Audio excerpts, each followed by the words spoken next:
Человек купил попугая, который мог идеально имитировать человеческую речь. Восторженно он принес его домой и сказал «Привет».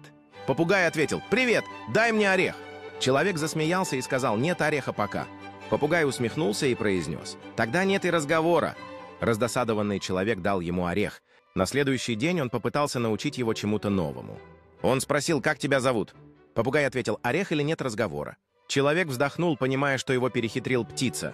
Мораль. Никогда не торгуйтесь с умным попугаем.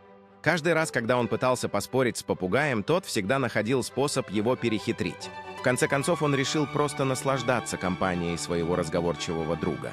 Так они стали лучшими друзьями, которые каждый день удивляли друг друга новыми фразами и шутками.